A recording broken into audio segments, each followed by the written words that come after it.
I was asking you if you ever heard that song. Which song? Which song? Julie, Julie, Julie, do you love me? Julie, Julie, Julie, do you care? Julie, Julie, are you thinking of me? Julie, Oh my Julie, goodness. will you soon be there? Something like that. Oh my gosh. My aunt used to sing that to me. Yes. Oh my God. All right That now. was that was amazing. That was beautiful. Thank you. Oh my goodness. That was amazing. Um, so so Mr. David, um, you just attended the San Diego Comic-Con, right? I did. And this was so exciting. It was announced that you're going to get your own spin-off as President Curtis from Rick and Morty. Isn't that a So that is wonderful thing? awesome. That Yeah. is awesome. So I'm just wondering, what has your experience been like playing this character so far, and how do you feel about expanding the role into a whole series? You know, I mean, every day, if you are observant, whether you acknowledge it or not, God gives you a gift. A miracle happens. Many times those miracles are small things like waking up or walking past um, some flowers and actually smelling the magnolia bushes.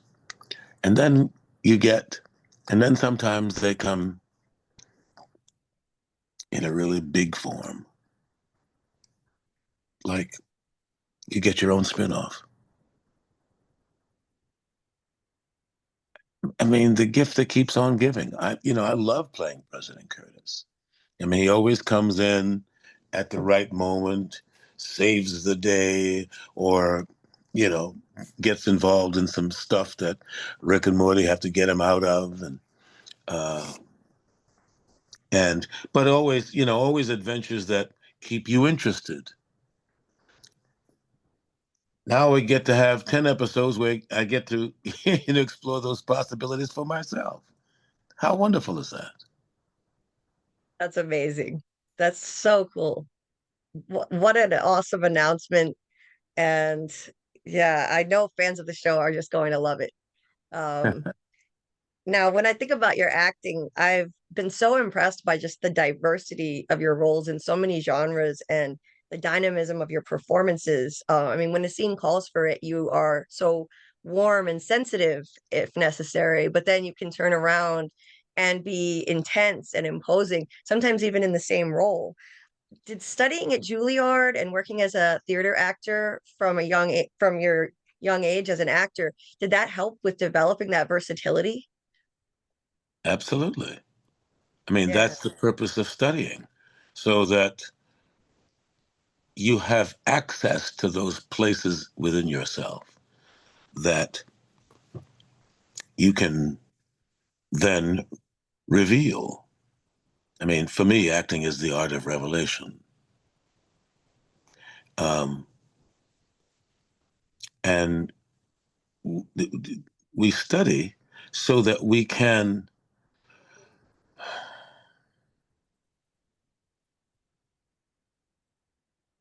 observe humanity and then reflect it back and explore my own humanity.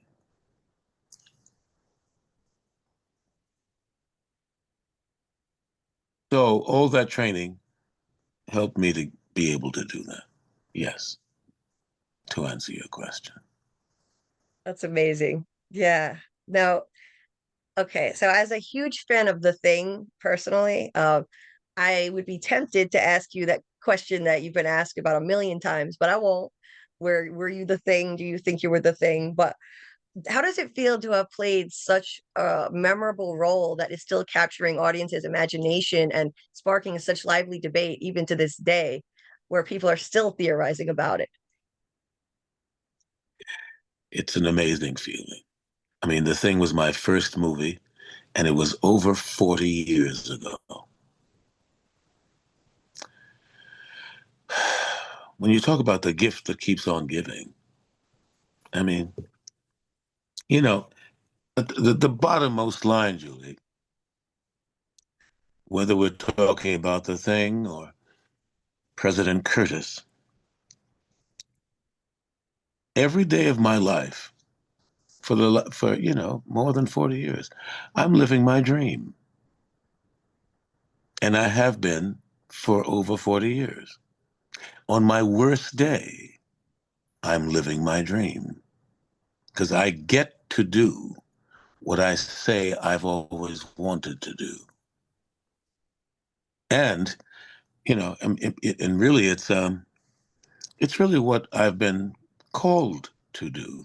I believe acting is a calling, and that's what I've been called to do. But it's also a great privilege because uh, many are called, but few are chosen. And I get to be one of those guys who actually gets to do it and make a living at it. Right. So It's I mean, amazing. so this, I have. I told my wife to put on my epitaph: no complaints and no regrets. Beautiful. That is beautiful. Um, It's and a you great have an song too. enormous, sorry, what was that, Mr. Davis? I said that's the beginning of a great song too. That is. It is it really nice. Yes. Oh my goodness.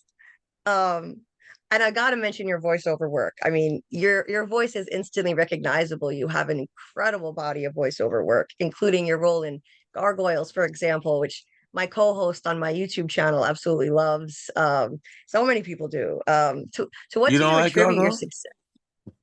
He just introduced me to it. I hadn't seen it, but it was amazing. He introduced me to it. I started watching it with him, and so I'm new to it, but it's beautiful how you know it's really it has makes a statement against discrimination in that animated series, which Hmm. is amazing, um so to what do you attribute your success in voiceover work, and it's so many different ways, so many different types of voiceover work that you've done.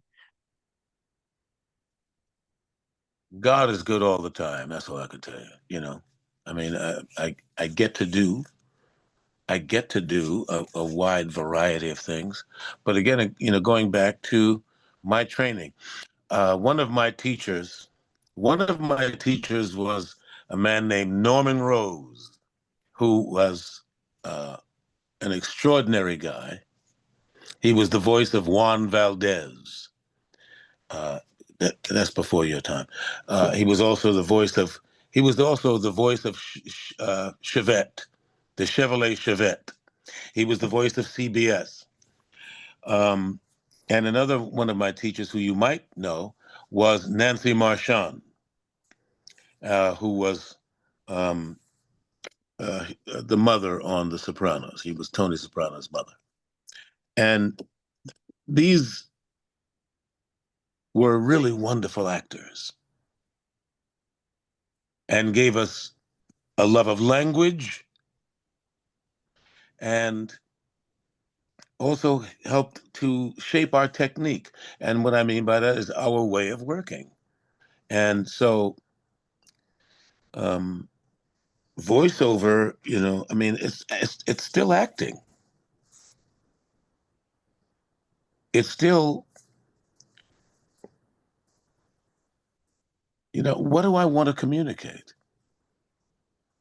Now, I ask myself that question when I'm acting person to person. If I'm on stage with, doing a play, I also ask myself that question when I'm doing a documentary or a commercial.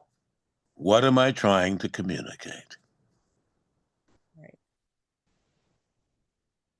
So, anyway, I hope that answers your question. That's a fantastic answer. And yes, it's absolutely it's all acting. It is. Clearly, to pivot to your singing too, you're a man of many talents. I know you performed live on Broadway. You had that amazing song in The Princess and the Frog, and you've performed on stage quite a bit, doing standards, doing jazz standards. And what led you to release your first jazz album coming up? And what does this project mean to you? Well, it's something I've always wanted to do. Again, I get to do it. I got someone, a new manager, Gail Boyd, who helped me to get there. And I have a wonderful team of people who also help me to fulfill that dream. Um, so it's more of what I get to do. Wonderful. And your new single, Old Devil Moon, is a classic tune once covered by the great Frank Sinatra. What does But that also song mean to covered you? by Carmen McRae. She's my favorite. Oh, Yeah. yeah, yeah. What inspired you to select that and perform your own rendition of that song? I love the tune. But again, if you go to Carmen McRae, you won't ask me that. You know what? Oh, that's a great tune. It It's an is a amazing great, tune. yeah. It's an amazing tune. And Yeah. I listened to different versions and you really put your own stamp on it, your own original stamp. It's beautiful. It's I just appreciate it. beautiful. Thank you so much. Yeah, I love it. I love it. When will your album be released? In the fall. And what can fans expect from the rest of the project? The rest of the album? Some great old tunes, um, and a couple of twists on some things I put together for this project. It's awesome. It's Yeah. awesome. Yeah. Um, yeah, you're clearly a Renaissance man. It's amazing. Well, And thank you. yeah, I'm such a huge fan. In fact, They Live is another of my favorite movies. Another one of yours, and I think it's just a classic as well, and so resonant today. Um, you Absolutely. know, that long fight scene, I think it's really symbolic. Like there was a reason for it. Do you think there's a deeper meaning to why your character was so resistant to see reality to the point where he was engaging in that much violence so he could Well, avoid I that? mean, I mean, now that we are talking about it, there is um, a correlation to status quo and us living in a status quo kind of existence and having the truth in front of you or a manner of reaching the truth in front of you that your ego can make you resistant to, and how once you put on the glasses, once you see a different vision of the truth, how easy it is to embrace. But there's work to be done there. You've got to do something. And sometimes in some instances you have to fight for it instead of fighting against it. Frank was beginning to fight against it as Nada was fighting for it. Absolutely. I love that. And that is so resonant. That message is so resonant and timeless. And I think even more significant, unfortunately, today in many ways. Um, but yeah, more people should watch that film and really start to look past the superficial, the surface level, and think about the real meaning of that, including that fight scene.